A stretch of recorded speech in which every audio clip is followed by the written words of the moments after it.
നമസ്കാരം. ഇന്റർവ്യൂ റൂമിൽ എന്നോടൊപ്പം ശ്രീ MS വേണുഗോപാൽ.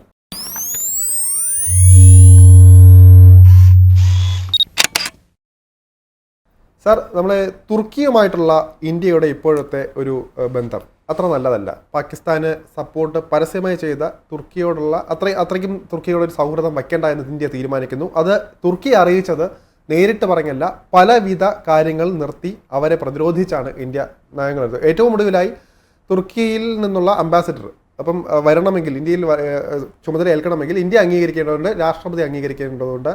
അലി മുറാദ് എർസോയി എന്നാണ് അദ്ദേഹത്തിൻ്റെ പേര്. അദ്ദേഹത്തെ ഇതുവരെ ഇന്ത്യ അംഗീകരിച്ചിട്ടില്ല. അതുമാത്രമല്ല, തുർക്കിയിലേക്കുള്ള യാത്ര, തുർക്കി, അസർബൈജാൻ എന്നീ രാജ്യങ്ങളിലേക്കുള്ള ഇപ്പോൾ വിമാനയാത്രകളെല്ലാം തന്നെ ഇന്ത്യയുടെ ഭാഗത്തു നിന്ന് ഒഫീഷ്യലായിട്ട് ഇന്ത്യൻ കമ്പനികൾ, ഇപ്പം ഏജൻസികൾ, മേഘ്മൈ ട്രിപ്പ് പോലുള്ള കമ്പനികളെല്ലാം നിർത്തി വയ്ക്കുന്നു. മാത്രമല്ല, തുർക്കിയിലേക്കുള്ള നേരത്തെ പറഞ്ഞ പോലെ തന്നെ ഇറക്കുമതികളെല്ലാം തന്നെ നിർത്തുന്നു. അങ്ങനെ പല രീതിയിലും തുർക്കിയോടുള്ള വിയോജിപ്പ് ഇന്ത്യ അറിയിച്ചു കഴിഞ്ഞു.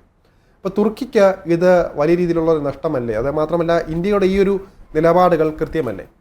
തുർക്കിയെ നമ്മൾ ഒരിക്കലും ഒരു ശത്രുരാഷ്ട്രമായിട്ടല്ല കണ്ടിരുന്നത്.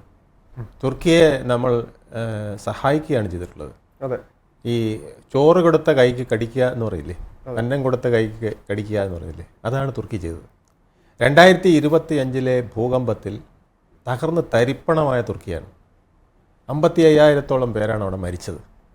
ഇന്ത്യയുടെ മരുന്ന്, ഇന്ത്യയിലെ ഡോക്ടർമാർ, സൈന്യം, ഓപ്പറേഷൻ ബന്ദർ പോലുള്ള ഇന്ത്യയിലെ സൈന്യം, ഇന്ത്യയിലെ റെഡ് ക്രോസ് സംഘം ഒക്കെ ഇറങ്ങി അവിടെ ചെന്ന് തുർക്കിക്ക് നൽകിയ സഹായം എന്ന് പറയുന്നത് തുർക്കിയുടെ അയൽ രാഷ്ട്രങ്ങളിൽ നിന്ന് പോലും കിട്ടാത്ത സഹായമാണ് കൊടുത്തത്. അതുകൊണ്ടാണ് ഞാൻ പറഞ്ഞത് ഉണ്ട കൈക്ക് കടിക്കുക എന്ന് പറയുന്നത്. അങ്ങനെ അതിൻ്റെ മുറിവ് നമ്മൾ ഉണക്കി, നമ്മൾ അവിടുന്ന് ഊതി ഉണക്കി നമ്മളിങ്ങോട്ട് മാറിയില്ല. അത് കഴിഞ്ഞ് 25 എന്ന് വർഷമായപ്പോൾ പാകിസ്ഥാൻ അടിച്ചപ്പോൾ നമ്മൾ ഒരിക്കലും പ്രതീക്ഷിച്ചില്ല തുർക്കി ഇത്തരത്തിലൊരു ചതി ചെയ്യുമെന്ന്. പക്ഷേ തുർക്കി ചതി ചെയ്തു എന്ന് മാത്രമല്ല, തുർക്കി അവർക്ക് ഒരു കപ്പൽ നിറയെ ആയുധങ്ങൾ എത്തിച്ചു കൊടുത്തു. ആയുധങ്ങൾ എത്തിച്ചു കൊടുത്തു എന്ന് പറഞ്ഞാൽ 600-ൽ പരം ഡ്രോണുകളാണ് അവർ ഇന്ത്യയിലേക്ക് വിട്ടതെന്ന് ഇന്ന് പാകിസ്ഥാൻ പ്രധാനമന്ത്രി പ്രഖ്യാപിച്ചിരിക്കുകയാണ്. 600-ൽ പരം ഡ്രോണുകളാണ് വിട്ടത്. ഇതിൻ്റെ മുഴുവൻ ഓപ്പറേഷന് പോലും അവിടെ ഫീൽഡിൽ നിന്ന് തുർക്കി സഹായിച്ചു എന്നാണ് പറയുന്നത്. അപ്പോൾ തുർക്കി എന്തൊരു വലിയ നെറുകേടാണ് കാണിച്ചത്. ഈ നെറുകേടിന് പിന്നിലുള്ള കാരണം എന്താണ്? അതിൻ്റെ കാരണം ഒന്നേ ഉള്ളൂ. എർദോഗൻ എന്ന് പറഞ്ഞ ജനാധിപത്യത്തിലൂടെ തിരഞ്ഞെടുക്കപ്പെട്ട, പിന്നീട് മാൽ പ്രാക്ടീസുകൾ നടത്തി തിരഞ്ഞെടുക്കപ്പെട്ട ഏകാധിപതിയായ എർദോഗൻ എന്ന അവിടുത്തെ പ്രധാനമന്ത്രി. ആ നേതാവാണ് നമുക്കെതിരെ ഇപ്പോൾ കളിച്ചിരിക്കുന്നത്.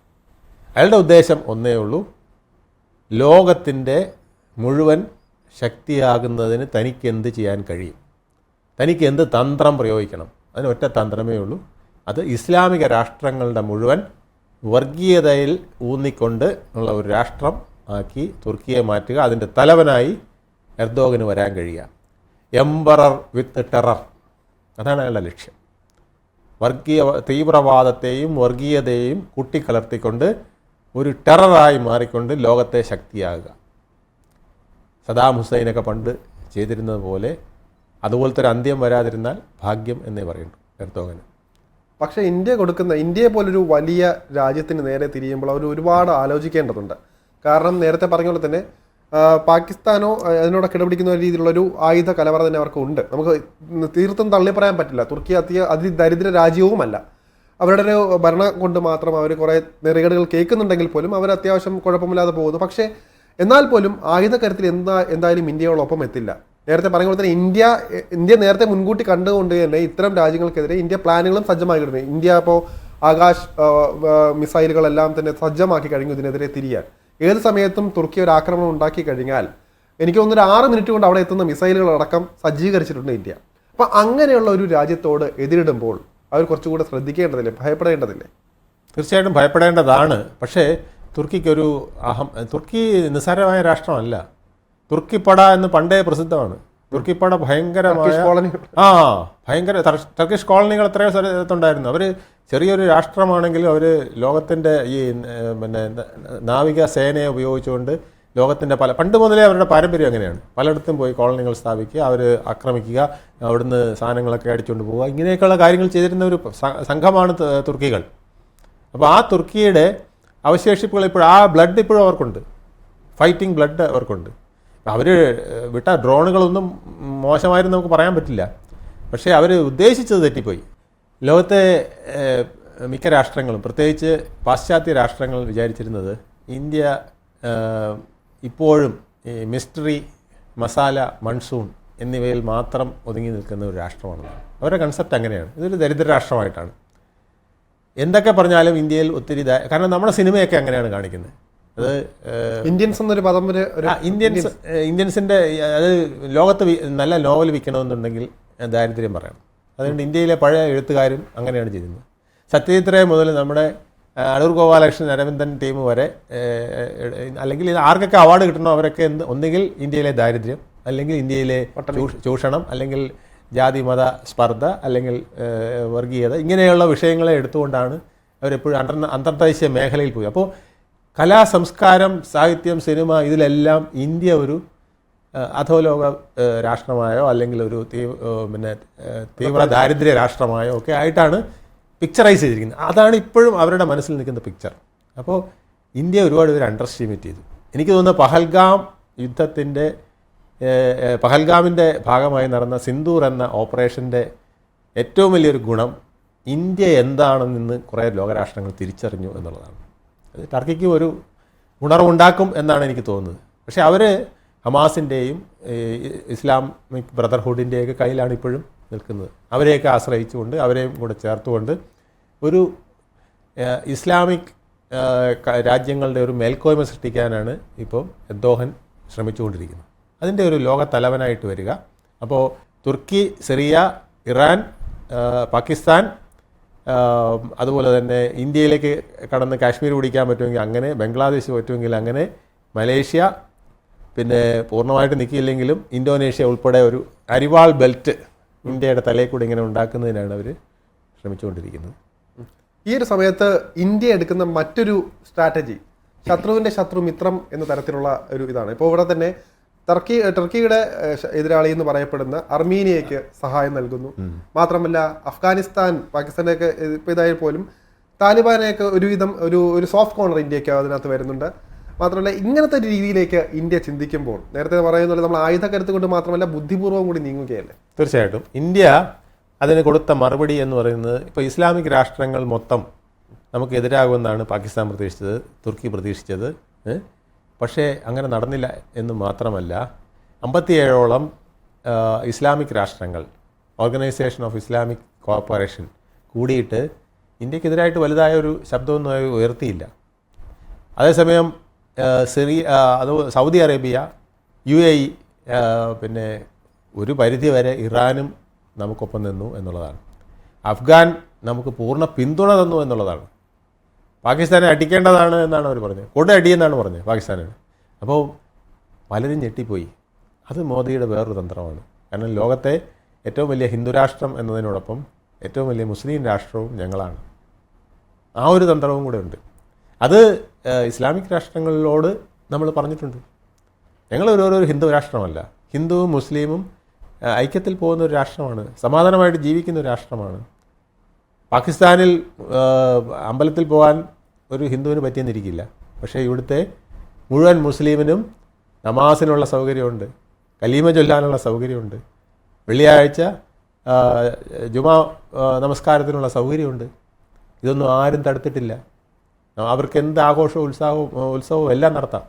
ഒരു മുസ്ലിം രാഷ്ട്രത്തിൽ എന്തൊക്കെ ചെയ്യുന്നു അതെല്ലാം ഇന്ത്യയിൽ ചെയ്യാനുള്ള സൗകര്യം ഞങ്ങൾ ചെയ്തു കൊടുത്തിട്ടുണ്ട് എന്ന് പറഞ്ഞ് ലോകരാഷ്ട്രങ്ങളെ ബോധിപ്പിക്കാൻ നരേന്ദ്രമോദിക്ക് കഴിഞ്ഞിട്ടുണ്ട്. അത് ഇന്ത്യയിൽ ചിലർക്ക് മനസ്സിലായിട്ടില്ല, ഇന്ത്യയിലെ പ്രതിപക്ഷങ്ങൾക്ക് ചിലർക്ക് മനസ്സിലായിട്ടില്ല. അവർ അത്തരത്തിലുള്ള കുത്തിരിപ്പുകൾ നടത്തി ഇവിടെ ഭിന്നിപ്പുകൾ ഉണ്ടാക്കാനൊക്കെ ശ്രമിക്കുന്നുണ്ടെങ്കിലും നരേന്ദ്രമോദി അത്തരത്തിലുള്ള ചില തന്ത്രങ്ങൾ നടത്തിയാണ് ഈ അഫ്ഗാനെയൊക്കെ നമ്മുടെ കൂടെ നിർത്തുന്നത്. ഇത് പൂർണ്ണമായൊരു ഹിന്ദു രാഷ്ട്രം അല്ല എന്ന് അഫ്ഗാൻ അറിയാം, ഇതുപോലെ തന്നെ സൗദിക്കറിയാം, അതുപോലെ തന്നെ UAEക്കും ഖത്തറിനും എല്ലാം അറിയാം. അതുകൊണ്ടാണ് ഇന്ത്യക്കെതിരെ ഇത്തരത്തിലുള്ള ചില ഈ ടെറർ എംപററുകൾ വന്നാലും പിടിച്ചു നിൽക്കാൻ പറ്റുന്നത്. പാകിസ്ഥാന് പോലും പൂർണ്ണമായിട്ട് പിടിച്ചു നിൽക്കാൻ പറ്റാതെ വന്ന അതാണ്. പാകിസ്ഥാൻ ഉദ്ദേശിച്ച സപ്പോർട്ട് ഇറാനിൽ നിന്ന് കിട്ടിയില്ല. അവർ പ്രതീക്ഷിച്ചാണ് ഇറാൻ തീർച്ചയായിട്ടും നമ്മുടെ കൂടെ നിൽക്കുമെന്ന്, കിട്ടിയില്ല. അഫ്ഗാൻ എതിരായി നിൽക്കുന്നു. ഇതൊക്കെ വലിയ പ്രശ്നമാണ് അവരെ സംബന്ധിച്ചിടത്തോളം. ഇപ്പോൾ സ്വാഭാവികമായിട്ടും അപ്പോൾ തന്നെ ഒരു ചർച്ച വരുന്നുണ്ട്, തുർക്കിയോട് ഇത്തരത്തിൽ പല രീതിയിലുള്ളൊരു പൂട്ടുകൾ ഇന്ത്യ ഇട്ട് കഴിഞ്ഞു. അപ്പോൾ തുർക്കിക്ക് നേരത്തെ പറഞ്ഞ പോലെ തന്നെ പല രീതിയിലും സാമ്പത്തികമായിട്ടൊക്കെ വലിയ രീതിയിൽ എനിക്ക് തോന്നുന്നു എത്രയോ 3 ലക്ഷത്തിലേറെ ബില്യൺ ഡോളറൊക്കെയാണ് ഇവർക്ക് ടൂറിസത്തിലൂടെയൊക്കെ തന്നെ കിട്ടിക്കൊണ്ടിരുന്നത് പ്രതിവർഷം. അപ്പോൾ ആ രീതിയിലേക്ക് ഇനിയൊരു വലിയ സാമ്പത്തിക ഇറക്കുമതികൾ നിർത്തുന്നു. ഇന്ത്യ പല രീതിയിലും ഇന്ത്യ നല്ലൊരു സോഴ്സാണ്. ഇന്ത്യയിലേക്ക് കൊടുക്കുന്നത് വലിയൊരു ലാഭകരമായിട്ടുള്ള കാര്യമായിരുന്നു. അങ്ങനെ ഇന്ത്യ ഇപ്പോൾ എല്ലാ രീതിയിലും ഒരു വിയോജിപ്പ് അറിയിക്കുമ്പോൾ തുർക്കി എന്തായാലും സ്വാഭാവികമായിട്ടൊരു തിരിച്ചടി കൊടുക്കണമെന്ന് ആഗ്രഹിക്കാതിരിക്കില്ല. മാത്രമല്ല പാകിസ്ഥാനോടൊപ്പം ചേരണമെന്ന് ആഗ്രഹിക്കുന്ന തുർക്കി ഇന്ത്യക്ക് നേരിട്ടൊരു യുദ്ധം എന്ന രീതിയിലേക്ക് വന്നു കഴിഞ്ഞാൽ ഇന്ത്യയുടെ മറുപടി എങ്ങനെയായിരിക്കും അതിനകത്ത്? ഇന്ത്യയുടെ മറുപടി ഇപ്പോൾ തന്നെ ഇന്ത്യ തുടങ്ങിക്കഴിഞ്ഞു. ഗ്രീസ്, അർമേനിയ, സൈപ്രസ് ഈ രാഷ്ട്രങ്ങളിലെ ആയിട്ട് തുർക്കി ഇച്ചിരി ഉടക്കിലാണ്. അതിൽ അർമേനിയായിട്ട് വലിയ തോതിലാണ്. അർമേനിയയിലെ ക്രിസ്ത്യാനികളെ ഒതുക്കുന്നതിന്, അസർബൈജാനിലെ ക്രിസ്ത്യാനികളെ ചവിട്ടി ഒതുക്കുന്നതിനൊക്കെ തുർക്കി എടുത്ത നിർണായകമായ നിലപാടുകളുണ്ട്. അപ്പോൾ അവിടെയൊക്കെ ഇന്ത്യയാണ് പലപ്പോഴും ഈ ക്രിസ്ത്യാനികളുടെ സഹായത്തിനായിട്ട് വന്നത്.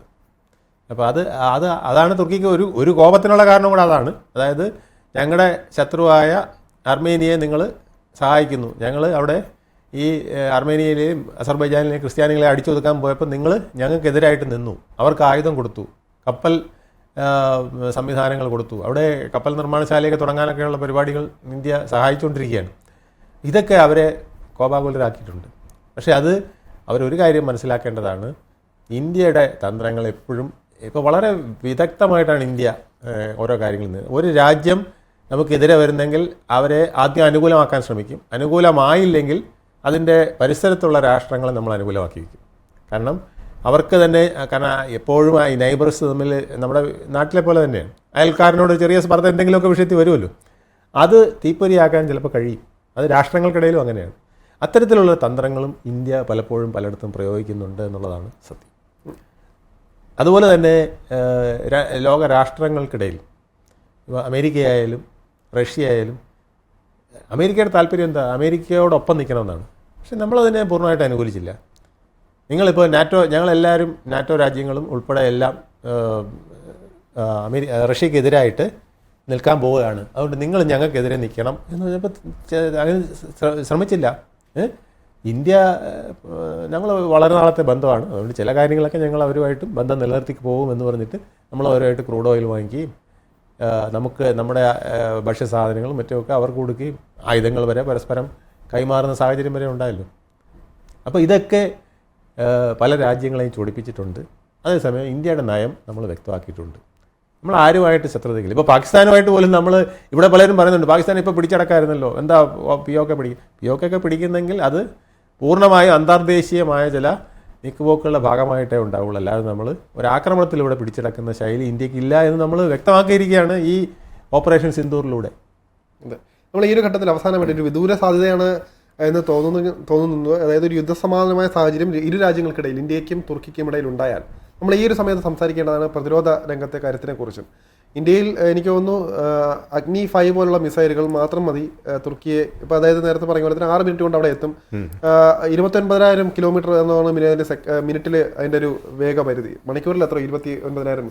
അപ്പം ഇത്തരത്തിലുള്ള വലിയ രീതിയിലുള്ള ശക്തികൾ തുർക്കിയെ നമുക്ക് ഒട്ടും വിട്ടുവീഴ്ച പറയാൻ പറ്റില്ല, ഇത്തരത്തിലൊരു കാര്യത്തിൽ പിന്തള്ളാൻ പറ്റില്ല. അതായത് അവരും ശക്തികൾ തന്നെയാണ്.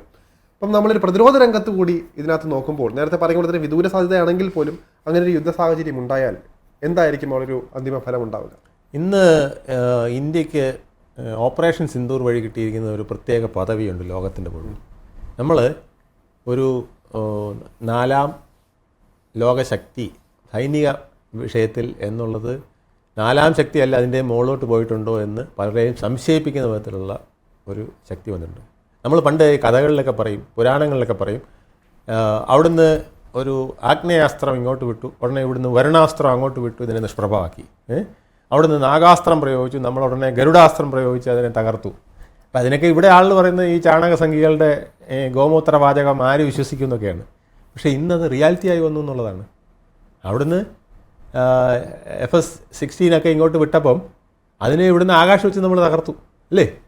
അതുപോലെ തന്നെ S-400 വെച്ചിട്ട് നമ്മൾ അവരുടെ പല മിസൈലുകളെയും, അതിൻ്റെ പേര് സുദർശന ചക്രം എന്നാണ്, മനസ്സിലായില്ലേ? സുദർശന ചക്രം എന്ന് വെച്ചാൽ അവസാനത്തെ ആയുധമാണ്.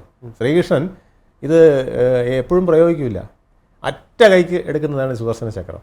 അത് വിട്ട് കഴിഞ്ഞാൽ പിന്നെ രക്ഷയില്ല. പാകിസ്ഥാനും ഇറിപ്പോയത് അതാണ്.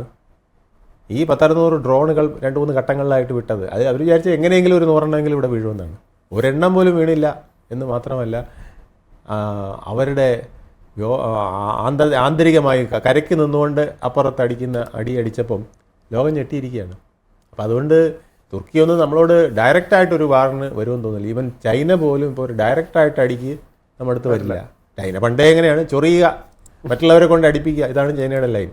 അപ്പോൾ അതുകൊണ്ട് തുർക്കിയൊക്കെ നമ്മളോട് ഡയറക്റ്റായിട്ടൊരു അറ്റാക്കിന് വന്നാൽ തന്നെ നമ്മൾ അപ്പുറത്ത് നിൽക്കുന്ന അർമേനിയയും സൈപ്രസും ഗ്രീസും ഒക്കെ നമുക്ക് സപ്പോർട്ടായിട്ട് നിൽക്കും. നമ്മൾ അതിനൊക്കെയുള്ള നെറ്റ്വർക്കുകൾ അവിടെയൊക്കെ ഉണ്ടാക്കി വെച്ചിട്ടുണ്ട്. ആ വിധ ബന്ധങ്ങളൊക്കെ നമ്മൾ സ്ഥാപിച്ചു വെച്ചിട്ടുണ്ട്. ഈ ലോകത്ത് ഇന്ത്യ ഇപ്പോൾ നടത്തിക്കൊണ്ടിരിക്കുന്ന ഡിപ്ലോമാറ്റിക് വാർ എന്ന് പറയുന്നത് ഭയങ്കരമാണെന്നുള്ളതാണ് പൊതുവെ പറയുന്നത്. കാരണം നമ്മൾ ഓരോ രാഷ്ട്രങ്ങൾ അത് നരേന്ദ്രമോദിയുടെ ഗവൺമെൻറ്റിൻ്റെ മൊത്തത്തിൽ, അതായത് ജയശങ്കർ ഉൾപ്പെടെയുള്ള ചേർന്നൊരു ട്രിക്കാണ്. തനിക്ക് എന്ത് വേണം? തനിക്ക് അരി വേണോ? ഞങ്ങൾ തരാം, പക്ഷേ പകരം ഞങ്ങൾക്ക് പെട്രോൾ താ. തനിക്ക് എന്ത് വേണം? തനിക്ക് ആയുധം വേണോ? തരാം, അതിന് പകരം ഞങ്ങൾക്ക് നിങ്ങളുടെ കുറച്ച് ഇരുമ്പയിരുത, അല്ലെങ്കിൽ കൽക്കരിത, അല്ലെങ്കിൽ പെട്രോൾ ഇതാ. ഈ വിധത്തിൽ ഈ ബാർട്ടർ സിസ്റ്റം പോലത്തെ കച്ചവടം പൊട്ടിച്ച് നടക്കുകയാണ്. അതാണ് ഞാൻ പറഞ്ഞത്, 25ഓളം രാഷ്ട്രങ്ങളിൽ ഈ ഡോളർ വേണ്ട, നിങ്ങളുടെ കാശും നമ്മുടെ കാശും, അല്ലെങ്കിൽ നിങ്ങളുടെ സാധനവും നമ്മുടെ സാധനവും തമ്മിൽ കൈമാറുന്ന പണമല്ല സൗഹൃദം കൂടെ സ്ഥാപിക്കുകയാണ്. അതോടൊപ്പം അവിടെയാണ് പറഞ്ഞത്, അതാണ് ഈ ഞാൻ പറഞ്ഞില്ലേ, നിങ്ങൾക്ക് എന്ത് വേണം, അതിലാണ് നമുക്കൊരു സ്നേഹം ഉണ്ടാകുന്നത്. മനസ്സിലായി? എനിക്ക് ധാന്യത്തിൻ്റെ കുറവുണ്ട്, ശരി, അത് ഞങ്ങൾ തരാം, പകരം നിങ്ങൾ ഞങ്ങളുടെ അവിടുന്ന് കുറച്ച് ധാതുക്കൾ ഇങ്ങോട്ട് താ, ഞങ്ങൾക്ക് തോറിയം വേണം, അല്ലെങ്കിൽ മഗ്നീഷ്യം വേണം, താ. ഇങ്ങനെ പരസ്പരം ലാറ്റിൻ അമേരിക്കൻ രാജ്യങ്ങളിലൊക്കെ പോയിട്ട് നമ്മൾ ചെയ്ത ഗുണം അതല്ലേ. ലാറ്റിൻ അമേരിക്കൻ രാജ്യങ്ങളുടെയൊക്കെ ധാതു സമ്പത്തുകൾ പലതും നമുക്ക് ഉപയോഗിക്കാൻ കഴിഞ്ഞു. ഈവൻ അഫ്ഗാനുമായിട്ടുള്ള ഡീലിൻ്റെ ഒരു ഘടകം അതാണ്. അഫ്ഗാൻ എന്ന് വെച്ചാൽ ഈ ലോകത്തെ നിരവധി ധാതു സമ്പത്തിൻ്റെ ഒരു കേന്ദ്രമാണ്. അഫ്ഗാനുമായിട്ടുള്ള ബന്ധം സ്ഥാപിച്ചു കഴിഞ്ഞാൽ ഈ മേഖലയിൽ നമുക്ക് വലിയൊരു ശക്തിയാണ്. അതാണ് ഇന്ത്യ അഫ്ഗാനെ വിടാതെ പിടിച്ചിരിക്കുന്നത്. അഫ്ഗാനെ ആരും അംഗീകരിക്കാതിരുന്നപ്പോഴും ഇന്ത്യ മടിച്ചാണെങ്കിൽ പിന്നെ അങ്ങ് അംഗീകരിച്ചു. താലിബാനെതിരാണെങ്കിൽ പോലും ഇന്ത്യ അംഗീകരിച്ചു. അത് ഇന്ത്യയുടെ വിദേശ നയത്തിൻ്റെ ഒരു പുതിയ ചുവടുവയ്പ്പാണ്. നിങ്ങൾക്ക് എന്ത് വേണം അത് ഞാൻ തരാം, പക്ഷേ എനിക്ക് വേണ്ടത് നിങ്ങളും തരണം. അതാണ് പാർട്ട്നേഴ്സ്. നിങ്ങൾ പ്രീച്ചേഴ്സ് ആവരുത്, പാർട്ട്നേഴ്സ് ആവുക. അപ്പോൾ നമുക്ക് ശക്തമായൊരു ലോകം കെട്ടിപ്പടുക്കാമെന്നുള്ള തിയറിയുമായിട്ടാണ് ഇന്ത്യ മുന്നോട്ട് നീങ്ങുന്നത്. തീർച്ചയായിട്ടും ഇതിന് ഒരുപാട് ചലഞ്ചുകളുണ്ടാവും. അങ്ങനെ ഈസി വാക്ക് ഓവറൊന്നുമല്ല. ഏത് രാജ്യം, ഇനി പാകിസ്ഥാൻ ആണെങ്കിൽ പോലും, പാകിസ്ഥാൻ ലോകത്തെ 1ാമത്തെ രാഷ്ട്രമോ 2ാമത്തെ രാഷ്ട്രമോ 3ാമത്തെ രാഷ്ട്രമോ 5ാമത്തെ രാഷ്ട്രമോ ആകാൻ ശ്രമിച്ചു നോക്കട്ടെ, ചൈന ഉൾപ്പെടെ വെട്ടും, തുർക്കിയും ഒന്ന് പിണങ്ങും. കാരണം എല്ലാവർക്കും വേണ്ട എന്താ, തലയൊറിഞ്ഞിരിക്കുന്ന സാറിനെയാണ്, ഒരു അടിമയാണ് വേണ്ടത്. നമ്മുടെ നാട്ടിലുള്ള ശീലം ഉണ്ടല്ലോ, നമ്മളെ സാറേ എന്ന് പറഞ്ഞ് തലക്കെട്ടൊക്കെ അഴിച്ച് ഇങ്ങനെ നിൽക്കുന്ന ഒരാളെയാണ് നമ്മുടെ നാട്ടിലെ ചട്ടമ്പികൾക്കും ജന്മികൾക്കൊക്കെ ആവശ്യം. ഇത് തന്നെയാണ് ഈ ലോകരാഷ്ട്രങ്ങളിലെ ചട്ടമ്പികൾക്കും ലോകരാഷ്ട്രങ്ങളിലെ ജന്മികൾക്കും ഒക്കെ വേണ്ടത്. ഈ അമേരിക്ക അങ്ങനത്തെ ഒരു ലോക ജന്മിയാണ്. അവൻ്റെ മുമ്പിൽ ഇങ്ങനെ IMF നിന്ന് കുറച്ച് ലോൺ, വേൾഡ് ബാങ്കിൽ നിന്ന് അങ്ങ് പറഞ്ഞൊരു കുറച്ച് ലോൺ, കുറച്ച് ആയുധങ്ങൾ, പിന്നെ കുറച്ച് ആയുധം, പിന്നെ ഞങ്ങളെ അടിക്കാൻ വരുന്നവൻ്റെ അടുത്ത് ഒന്ന് പോയി ഒന്ന് പറഞ്ഞ് ശരിയാക്കി തന്നാൽ ഈ വിധത്തിൽ നിൽക്കുന്നവരെ അമേരിക്കയ്ക്ക് വേണ്ടു. അതുകൊണ്ടാണ് ഇപ്പോൾ അമേരിക്ക നമ്മളോട് അത്ര സുഖത്തിലല്ലാതെ എന്നാൽ പിണക്കാനും വയ്യ ആ വിധത്തിൽ നിൽക്കുന്നത്. അപ്പോൾ അതുകൊണ്ട് നമ്മുടെ ഭാവി അത്ര സേഫ് എന്ന് പറയാൻ നോക്കില്ല. നമ്മൾ ശത്രുക്കൾ ഒരുപാടുണ്ട്. പക്ഷേ നമ്മൾ ഒറ്റക്കെട്ടായിട്ട് നിന്നാൽ ഇതിനെയൊക്കെ നമുക്ക് തന്ത്രം വഴി, നയതന്ത്രം വഴി, ഇപ്പോൾ വിട്ടിരിക്കുന്ന നയതന്ത്ര സമിതികളൊക്കെ അതിനാണ് വിട്ടിരിക്കുന്നത്. മുസ്ലിം രാഷ്ട്രങ്ങളിൽ ഇന്ത്യയിലെ മുസ്ലിം ലീഡേഴ്സൊക്കെയാണ് പോയി അവിടെ സംസാരിക്കാൻ പോകുന്നത്. UK പോകുന്നത്, US പോകുന്നതൊക്കെ ശശി തരൂരിനെ പോലുള്ള ആ രാജ്യങ്ങളുമായി ഒരുപാട് ബന്ധമുള്ളതാണ്. US ഭയങ്കര ബന്ധങ്ങളാണ് ശശി തരൂരിനുള്ളത്. അദ്ദേഹം 25 വർഷം അണ്ടർ സെക്രട്ടറി ജനറൽ അടക്കമുള്ള പദവികളിൽ അവിടെ ഇരുന്നതാണ്. അദ്ദേഹത്തിന് ഒരുപാട് ബന്ധങ്ങളുണ്ട്. ആ ബന്ധങ്ങളൊക്കെ യൂസ് ചെയ്ത് നമ്മൾ ഇന്ത്യയുടെ പൊട്ടൻഷ്യാലിറ്റി ഇന്ത്യക്കാർ ഒന്നിച്ച് നിന്നാൽ വേറെ ആർക്കും തിളക്കാൻ പറ്റില്ല. പക്ഷേ നമ്മുടെ പ്രശ്നം ഇതാണ്, നമ്മൾ ജാതി പറഞ്ഞ് മതം പറഞ്ഞ് ഇങ്ങനെ ഭിന്നിച്ചുകൊണ്ട് നിൽക്കുകയാണ്. സംസ്ഥാനങ്ങൾ പറഞ്ഞ് വടക്ക് തെക്ക് പറഞ്ഞ് അല്ലെങ്കിൽ കിഴക്ക് പടിഞ്ഞാറ് പറഞ്ഞ് ഒക്കെ നമ്മളിങ്ങനെ ഭിന്നിച്ച് നിൽക്കുന്ന അവസ്ഥ എങ്ങനെ മാറ്റാൻ കഴിയുമെന്നുള്ളതാണ് നമ്മൾ ആലോചിക്കേണ്ടത്. അത് മാറ്റിയാൽ ഇന്ത്യ നമ്പർ 1. എന്തായാലും പഹൽഗാം ആക്രമണം ഇന്ത്യയെ ഒന്നായി തന്നെ പോരാടി. അതിൻ്റെ റിസൾട്ടും നമുക്ക് കിട്ടിയിട്ടുണ്ട്. നന്ദി.